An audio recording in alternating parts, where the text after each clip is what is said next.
Good evening, everyone, and welcome to Compassion's final webinar for this year. It's great to have you on board. In just one moment, I'm going to throw over to Gavin McCulloch, who's going to be leading us through our webinar for tonight. But just before we do that, firstly, my name's Bruce. Good to meet you all. And just a little bit of housekeeping that we have going for our webinar tonight. Firstly, you'll see in a moment appear over on the right-hand side of your screen a Q&A section. That's ask questions or make comments at any point during our webinar.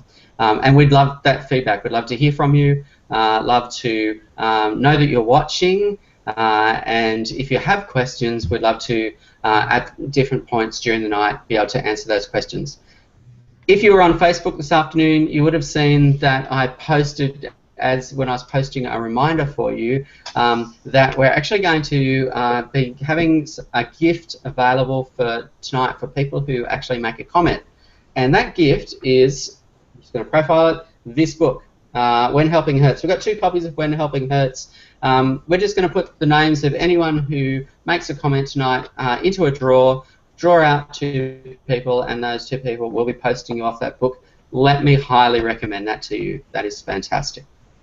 One more thing before we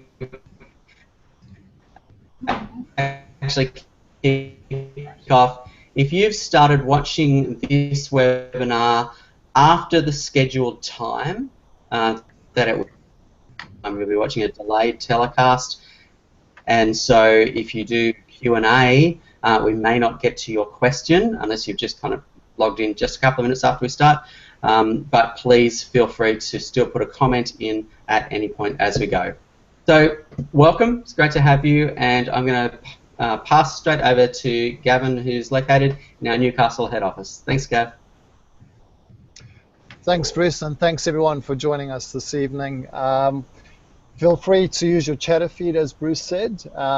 You can shout out, you can ask questions. I'll be monitoring the feed during the course of the evening, and hopefully we'll get a chance for you guys, for me to pose your questions to the How Ridiculous guys. As you may or may not know, my name's Gavin. I look after the artist and ambassador space at Compassion, and it's my privilege to work aside How Ridiculous. The reality is that most of the ambassadors are no different to you guys.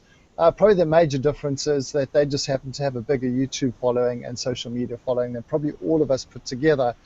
Like most of our ambassadors, they've chosen to use their platform to profile the work of Compassion, and they work really hard at their craft and doing what they're doing, like all of our ambassadors do. But they're passionate about 3 things. The first is sharing about Jesus. The second is encouraging people to live selflessly. And the third is to encourage people to leave a legacy in other people. So without any further ado, I'm going to cross over to Jess in the Perth office, who's there with the How Ridiculous boys. Hello. Hey. So I've got the How Ridiculous guys here. We've got Brett, Derek, and Scott. And as Gavin said, my name is Jess. I work in the Perth office here at Compassion. So before we delve into a few questions with How Ridiculous, we're going to show you a bit of a best of video, just in case you don't know these cool guys. We want to show you some of the cool things that they do. So I think, oh, actually, I've changed my mind. We're not going to do that. So we're going to delve straight into it. Brett, how did you guys start off as How Ridiculous? Well, it all just started in our backyards about 5 or 6 years ago. We started throwing basketballs around and making videos, and it was really just guys having fun. And yeah, it's been an incredible journey that started off very humbly with very simple ambitions. We just wanted to do some cool stuff and show a few people. And yeah, I guess gradually it's built from there as we've become more and more ambitious and left the backyard. Very cool, very cool. So you speak a lot about using what God's laid in your hands, and could you maybe explain that a little bit more for us? Maybe, Scott, you can answer that one? Yeah, I suppose we have done a documentary, and we also went to the Philippines not long ago, and It's sort of a bit of a theme, I suppose, that we've sort of had just in over the last little bit, and basically it comes down to like this really simple mindset of basically God is interested in using what you're good at and what your current context is, what your skills are, and I think it's often something that we often complicate. You know, it's something that we overthink, like we start going to these places of like, you know, all of a sudden I'm not equipped, I'm not good enough, I can't do that.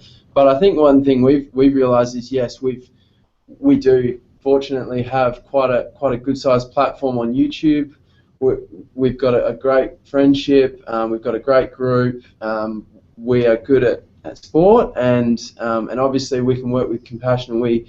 We're completely on side with what you guys are on about, and so we've kind of worked out, well, we've also got a faith in Jesus, and this is what we want to do. We want to make a difference. We want to go out there, and I think that thought came out of I suppose a couple of like biblical characters as well in the Bible, like David and Goliath, like the sling and the stone. It was something that was there that God used. Or say Paul, who wrote virtually half of the New Testament, was really handy at writing, and God used that. And it's kind of just that concept of like, what are you good at? Do you believe that God can come through for you? Great, let's get into it and let's see what sort of an impact you can have. That's very cool. So when did you guys start again? Back in 2009, we first made our 2009. first video. So in 2009, these guys grabbed a bunch of basketballs, started throwing them all crazily different places, from roofs and from the other side of the house, scoring these amazing trick shots. And they've taken it from this little afternoon of fun from a bunch of larrikins just trying to make up time to this global thing that's happening now. So maybe you could tell us a bit about what you've been up to lately, Derek. Wow, yeah, I guess probably about 6 months ago now we decided that we wanted to take How Ridiculous to the next level, and the three of us decided to make it not quite full time, but 3 days a week where we dedicate ourselves to working and investing our time into How Ridiculous and seeing what doors God opens up for us. And it's been pretty fruitful. We set a new world record. We've filmed 12 episodes for a Disney TV show, which actually comes out tomorrow night, the first one. Heard it here. Brett actually had a 3-month holiday that he just got back from partway through, but me and Scott kicked on, and we actually got to travel to London to film a video, and so we've had a blast and made a whole bunch of great new content for our channel, and it's been, yeah. We got to film on The Dish too. If anyone's seen the movie The Dish, we got to get on top and very cool. Make some Actually, shots. I think it's on TV this weekend. But anyway, yeah, The Dish. It's a great film. It's a great It film is. too. We Good watched it while Aussie we were there. film. So what are some of your hopes and dreams for the future then as How Ridiculous? You want to answer that? You can go, Scott, you can go for that one. Oh, hopes and dreams. My favourite. Basically, like, I think the good thing about the three of us in the group is that we have an overall similar sort of hope and dream, but we also have our separate differences, don't we? Like, and I think for me, I can speak that, and this is also something that the team does carry, but I'm very pro these world-breaking sort of basketball shots, and so we're keen to go higher again and bigger and potentially collaborate with Sunday Night next year, which would be good. But also, I think this is something that we're sort of going to try and keep doing is bringing our personality out in the videos that we do in the future, and making it more of a bit of a personal thing and more of a friendship thing between us and our following, that they can actually just get to know us that little bit deeper, I suppose. And I don't know, guys, you probably could add to that, but yeah, that's what springs to mind. Yeah, anyway. I think we definitely want to take it to the next level, and we want to be ambitious with the videos that we undertake, and we want to continue to make things that people enjoy watching, for starters, because that's obviously important when you're in the type of industry that we are. But we want to try and achieve things that no one's done before, and we want to set new challenges and then try and reach them and then go again. And, you know, we get a real kick out of achieving things that people think are impossible, and I think that'll continually be our hope and our dream, to continue to push the barriers and obviously make it into a successful career too. You know, that's important when you leave other jobs and you pursue something. It obviously needs to do that as well. That's very cool. So we've heard a little bit about How Ridiculous are.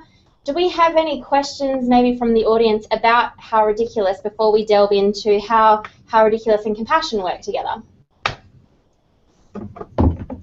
Yeah, I've got one. Oh, So- Gavin. So, you boys recently broke the world record. How do you top that? What do you do beyond the Gordon Dam? What is the next big thing? Well, we got to go bigger, I reckon. Yeah, I mean, I think we certainly want to go just physically higher. I mean, that's something we've done. That was our third attempt at breaking a record. So I think we definitely want to go taller than 126.5 meters. So that'd be one of them. And the other thing, Gavin, as well, is that you know obviously the basketball shot was amazing. There's no doubt about that. But the other element to that video that was just as cool, in my opinion, anyway, is the fact that we got to shoot a basketball and the whole unique, beautiful landscape. And I think there is something in that, in the sense that yes, we want to go higher, but going somewhere just as impressive, or it doesn't have to be more impressive. It just could be just different. Is another way to just bring about a new element to that whole style of video, I think, as well. Cool. Well, it doesn't look like we've got any questions, so make sure you're sending in questions so we can... oh, wait, Gavin? There is another one that's come through, Okay. which is what drives you boys individually? Why do you do this? What is the motivation behind this? Do you want to just answer that? Each of you individually would be cool. Jumping to the end of the booklet. Individually, what drives us? Well, Don't give away all your answers. yeah. I mean, for me personally, I think it comes down to a matter of influence. You know, I love the idea of being able to do something that influences a lot of people, and but on the same level, I myself know, and the other guys do too, that we love influencing people on a smaller scale. And I think what's great about our team and what's great about our involvement in our church and other ministries, I'm involved in our youth ministry at my church, is that, you know, we realise that influencing and speaking our faith and our beliefs and our values and what's important to us to a large group of people is great, and that continues to drive me because I want to affect a lot of people and see change in our world. But I also love to see change in the individual, and that's why, you know, I love youth ministry, and I love, you know, meeting with kids and people on their own time when there's like literally nothing in it for me on the surface, whereas you can get a bit stuck in it with the YouTube world where you're getting lots of views and people are always trying to build you up and say how great you are. But I think the good thing about our team and our faith is that we can keep each other grounded, and so we are driven to be really successful and to do things that are very entertaining for a large group of people, and we're driven to have fun, and we're driven to make a difference, which is why we are compassion advocates. But I think we're also driven to keep it authentic and keep it genuine and keep each other grounded, and that's the good thing about team. So I might have stolen a bit of thunder there. Yeah, I think I'll go onto the trick shot's point of view. I guess it's always, you think of an idea that even when we're discussing it amongst ourselves, we might think, nah, that won't work, or that's kind of too hard. But then, like, the more we think about it, like, no, we want to try this idea, and then it gets to that moment where you actually get out there and do it, and then you accomplish that. And I think that's probably why we celebrate so hard in a lot of our videos. Is it's like a lot of dreaming that goes into each individual shot, and so it's pretty cool to pull that off. And I guess that's what motivates me to keep doing the trick shot side of things. Yeah, I'd have to second that. I mean, I just get a real kick out of something appearing to be virtually impossible, but you know, if you're actually prepared to stand out there for like hours and potentially days and weeks, like, you will actually get it. And for me, that's just a big thing, you know. Like, I'll take you back to like Gordon Dam. You know, we as a group, you know, in 2011 had honestly the vision of that shot then, and it took 4 years, Wow. like multiple emails. It took, like, obviously it took a few things and TV stations and whatnot, but we got there, and it was just that process of like, you know, most people would say, like, seriously, like, honestly dream on, that's not going to happen. Like, wake up, like, you know, come back to earth. Like, but I think for us, we've worked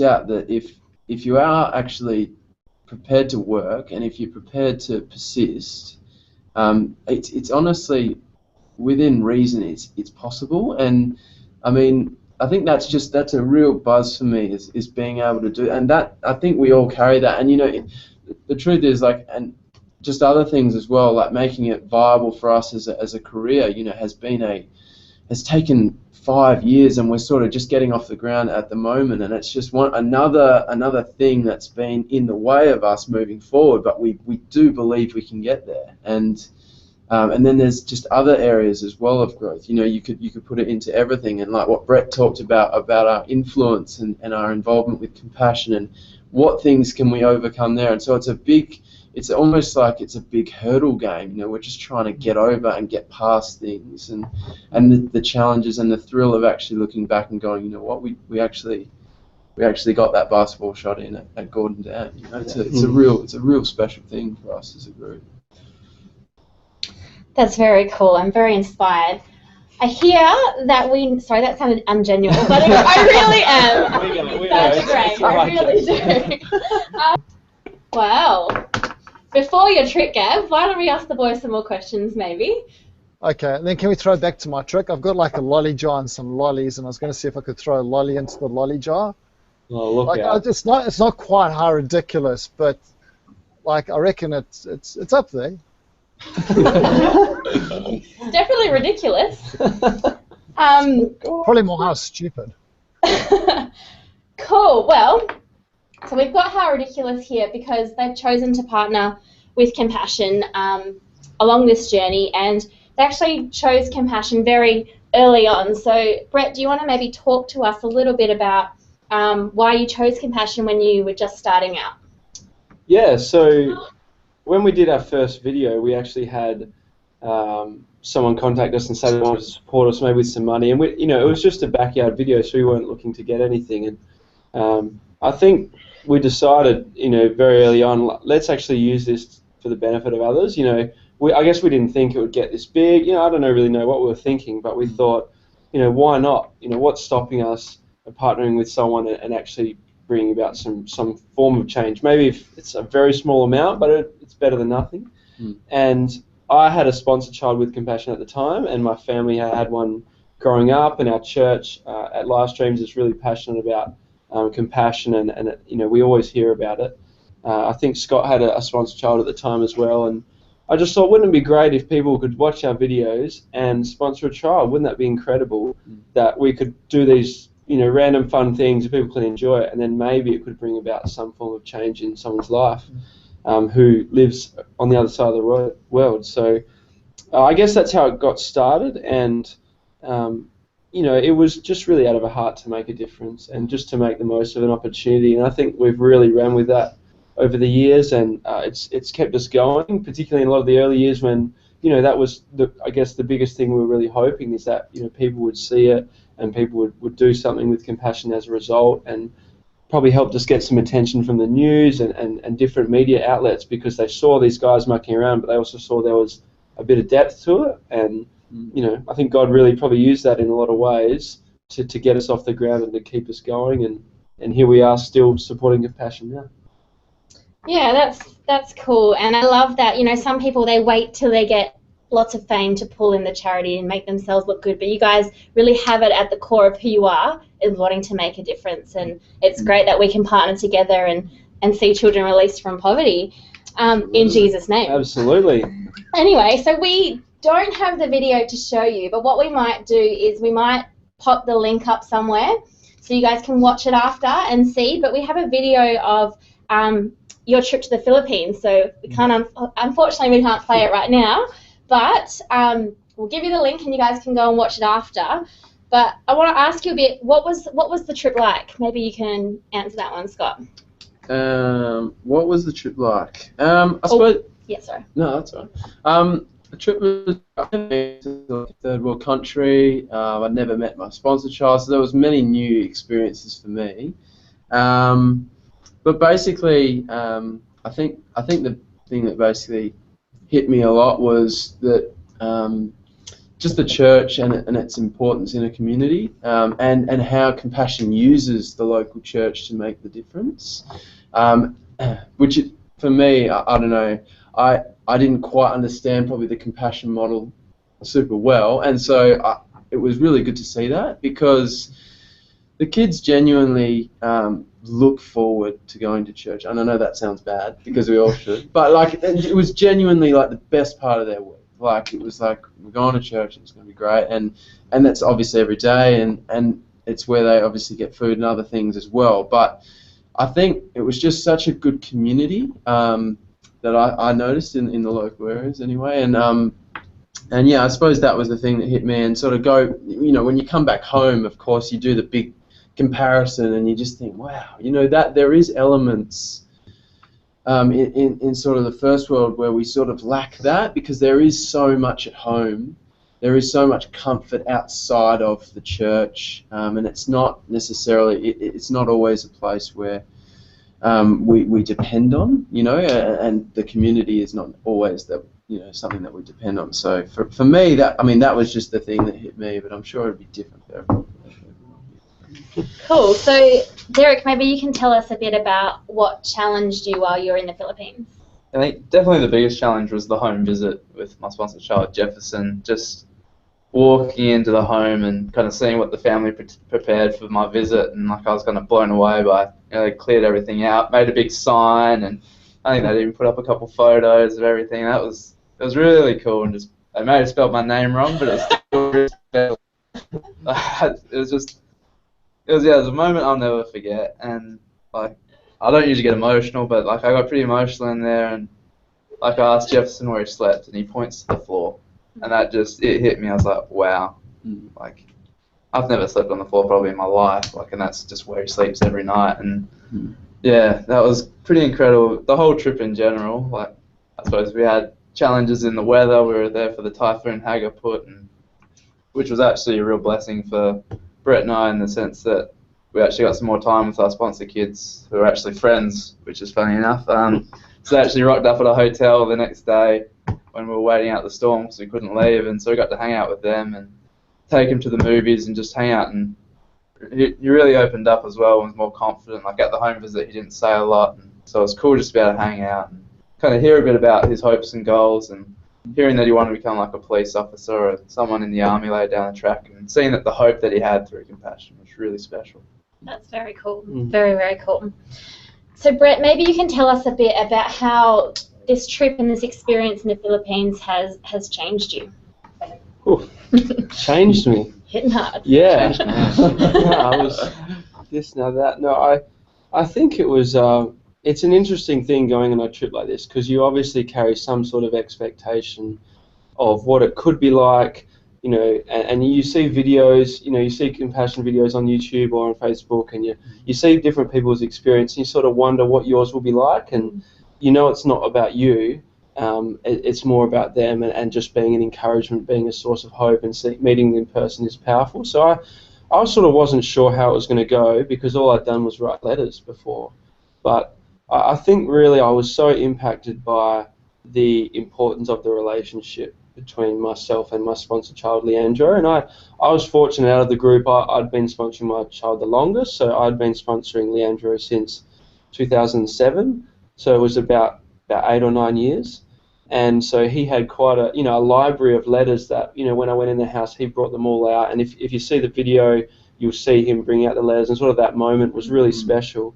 And photos, and they were sort of pristine condition, like I couldn't think of many pieces of paper I've got that are that old that I don't even know where they were, let alone in good condition. But, I felt like there was a real bond, and it really hit me how important the relational aspect of child sponsorship is, and it's so much more than giving your money. And I think that's a bit of a barrier for people sometimes, is they think it's all about their money, and they think that what everyone's after is you to get your direct debit set up so you can get your money every month, be consistent, and that needs to happen to support everything, which in itself is a truth, but it's not what makes Compassion so amazing. It's not what gives it its power. Really what it is me being able to be a role model and a friend and an encouragement that a lot of these kids just don't have. And we live in a world where we're almost saturated with encouragement. You know, you get I run in a race stickers, you know, everyone sort of prays for every little thing, but I feel like it's not like that there, you know, and that people don't get the hand ups and they don't get the well dones and the you can do this and you're great. And, you know, we have this incredible privilege to just grab a pen out or even do it on email, which is a great thing, by the way. I love the emails, sponsored letters. It's great, but we can just be a huge blessing, and they look up to us. And when they come, you know, I could just tell how big it was to get a letter, and how big it was for them to actually hear that someone cares, and someone, you know, knows them, is interested in them. And I think that was the biggest thing, you know. And for me, you know, to come home, I couldn't wait to write another letter, and I could even tell after meeting Leandro that the letters were triple as long, and, you know, he's gone on the front and back, adding up extra pages. You know, I'm realizing that my words matter, and he's not just a pen pal, you know, it's like it's more than that. And if I give him a verse or a word of encouragement, that really is going to lift him up, and he's probably going to read that all the time. Yeah. You know, whereas for us, you know, communication's cheap. You chuck a text, you know, you see people all the time. It's hard to grasp, but there's such a big difference between it. So I think for me, I was just changed with that relationship, and, you know, it hasn't meant that I've forgotten everything that's going on in my life and I write a letter every week. You know, like, you still have to make time for it and be intentional. But all the people I'm meeting that have got compassion children, I'm saying you've got to write, you've got to see the value of it, because it's the biggest thing that you can do. Yeah. You know, don't think your money is what they're looking for. You know, the children are looking for you. They want to know you, and if you can get on a trip, like, you know, go do it. You know, because it's just a blessing. I think we all just came back just super blessed and so encouraged that compassion, you know, it really does work. Sure, it's not 100% because people still have choices, but what the local church is doing is so worth backing. And, you know, we came back so proud and passionate to continue to support compassion. Yeah, that's very cool. So if you want to find out about trips, or if you want to do the online writing, all you have to do is go onto the Compassion website. This evening, sorry, I forgot where we were. Yeah. This evening, we have a whole bunch of advocates watching in, and there'll be some that will go ahead and watch the recording after. So what's some advice that you would give to advocates, so those who are in their natural circles of friends and speaking up for children using their own gifts and talents? What would be some advice that you guys would give to all those people that are viewing in today? Sorry. Some advice. From your wisdom, from your plethora of knowledge. Yeah, I think, I mean, if I'll kick it off, I just think maybe more than advice, just continue doing it. You know, I just think God knows us. He knows what we're doing. He knows what we do for Him. You know, He sees what we do for Him, and He loves us. And you know, we're so encouraged by advocates. You know, we got to meet some. I think we shared at a WA gathering a few months after our trip, and, you know, I was so encouraged to hear the different things that people are doing, and just how you know, unselfish their plans were for compassion, and that they just had such a heart. So I just continue to encourage you to keep going for it and celebrate the wins. You know, we're as a family, we're there in times when it's tough, and we all know as advocates that it doesn't always go perfectly, and you don't always do an event and have a horde of people coming forward, or have an idea that everyone jumps on board. And, you know, we cop our fair share of criticism for being compassion advocates, being on the internet, obviously. So we just want to continue to encourage you to keep going. That's certainly my message. From advice, I feel pretty humbled by a lot of you guys. I don't know how much advice I'd want to give, but might have put the other guys in a pickle with their answer with that. But yeah, I honestly don't have anything to add. Ditto what Brett said. Actually, I do have one thing. Probably just keep being creative. And the other thing, I guess, that comes on top of the creativity is, and I've had this a couple of times, is, you know, just to continue to be on board with those personal chats with, you know, people that you are friends and family, and maybe randoms you meet at a party. You know, we've had people that we've just met at a party and talking about how ridiculous and compassion, and later on you found out they went and sponsored a child, and they weren't Christian. They you know, probably didn't know about our faith that much, but you'd be surprised when people get on board. You'd be surprised when it works out. So. Just got to give it a risk. Take some risks, people. Yeah. Cool. So, Gavin, do we have any questions from our viewers at the moment? Yeah, I've got a question that's come through. What can we be doing to support you guys?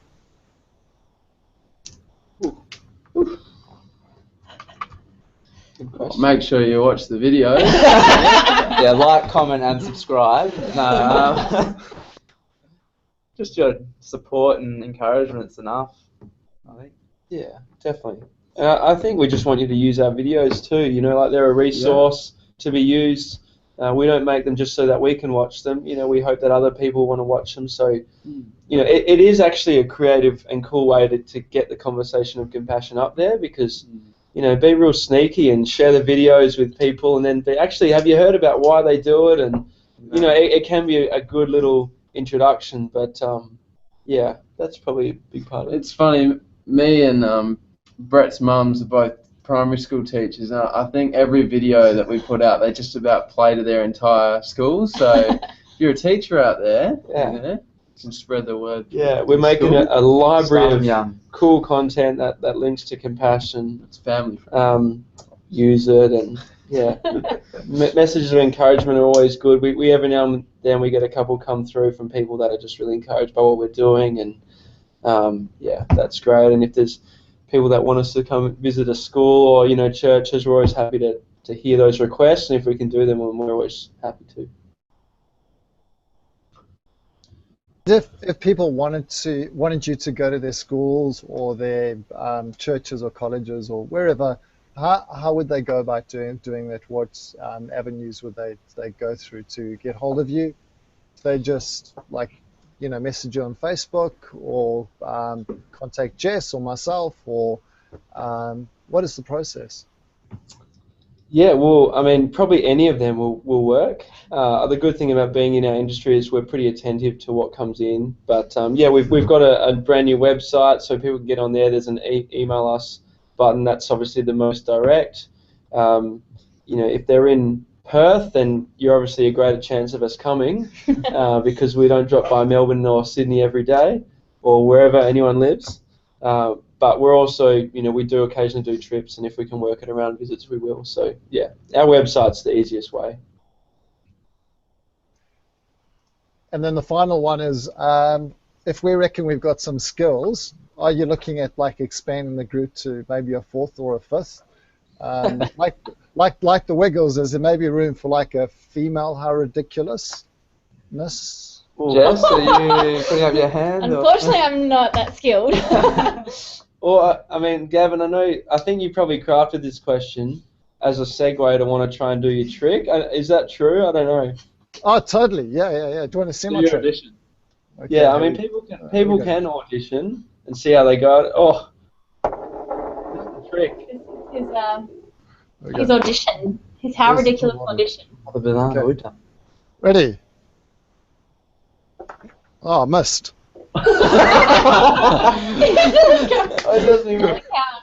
How good was that? It was very good. Yeah. Yeah, we'll get back to you whether you made the team or not, so keep an ear out. Yeah, we might need to see a resume as well. I'm not holding out any hope. I think I'm beyond that. But thank you anyway. No worries. Great. Brilliant. Well, I think that might be it. So on behalf of everyone, I'd just love to thank you guys for giving up your time. I see Bruce frantically waving books. So I'm just going to cross to Bruce before we go. Great Bruce, pickup, Gav. Thanks. Everyone, we've had a couple of slight hitches with the Q&A tonight, which you may have noticed. And so if you have a question or a comment and you'd really like to have a chance to get one of the books, then go to your Facebook group and put a comment on your Facebook group about the webinar tonight. We'll leave those opportunities for comments open for 24 hours so that people not watching live also get a chance. And then once everyone's made a comment, we'll put it in the drawer and we'll give you a book or two hopefully we'll spread them around the country. And it's a great book, and if you can't get it, you can go and buy it on Amazon for about $12. So definitely worth investing into. Gav, I'm going to throw back to you as you wrap everything up. Brilliant, thank you, Bruce. Yeah, hopefully helping doesn't always hurt, but yeah, fantastic book, and I encourage you guys to get along and grab it. So yeah, on behalf of everyone, thanks very much for tuning in live, and if you're watching this on air or later, thanks for spending the time just engaging with the guys, and our wish is that you find this webinar really encouraging and inspiring, and you get to kind of, the big takeaway, just use whatever God's given you in your hands, and just speak to your network and your friends, one, about Jesus, and two, about, you know, what are you doing to make the world a better place for those around you. And it's really easy to step into the life of a child and just talk about your own experiences with compassion, and encourage others. And like Brett also mentioned, encourage you guys just to be letter writing if you do sponsor children. And the other great thing you can do is, when you meet people that already sponsor children, is just keep encouraging them to write letters. As Brett said, you know, that is such an incredible privilege that we have to connect and encourage those children. It's more than just about the $48 a month. The letter writing and what you sow into your sponsored children's lives makes an eternal difference. So keep up the good work, and thank you for doing what you're doing, and thank you so much, the boys in Perth, for giving up your time. I know that you're busy and you've got a lot on, so thank you again for making yourselves available to us, and God bless and take care. See you later. Thank you. See ya.